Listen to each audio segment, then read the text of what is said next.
Hello my friend, welcome back to MiniCooper garage, and let's go see together in this short video how to correctly remove front brake rotor.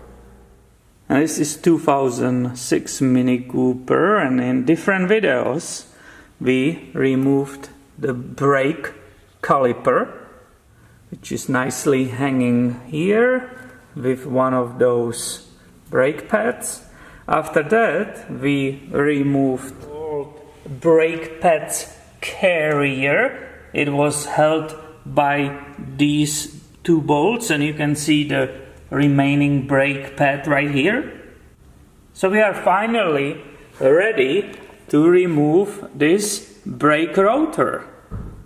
On most of the cars you will be able to remove that brake rotor already, but Germans always make it a little bit more interesting and complicated, so there is one more step involved.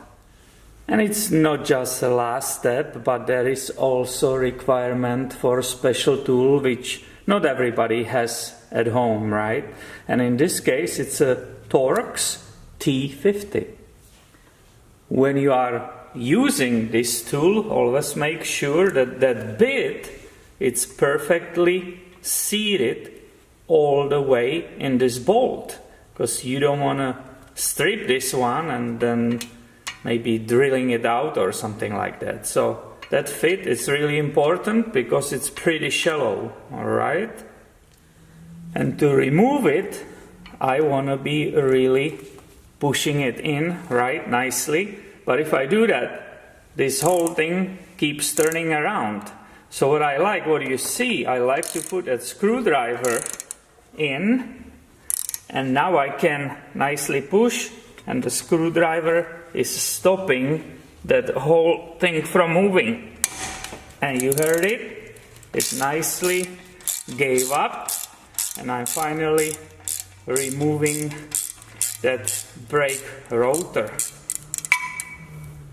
So I pushed the rotor back into place.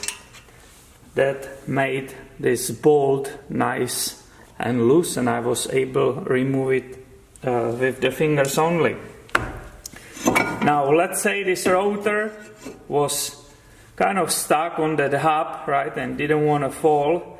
Please don't use any hammer to hit it unless you are replacing it, right? Always use the rubber mallet to remove it. But as you saw, the rust was minimal around here, and these two parts were not stuck together, so it was pretty easy to remove it. And as I mentioned before, this is all full of brake dust, right? It's the material from the brake pads, so please make absolutely sure you are not breathing it in. And just a quick note about this bolt. When I'm installing it back with that brake rotor, I always put a little bit of anti-seize on the threads to prevent it being rusted in here, and whoever will be trying to remove it can strip it easily. So this is just for the future. So my friend, I really hope you enjoyed this video, and please make sure you are subscribed because I have way more coming your way soon. Thanks for watching today, and have a wonderful day.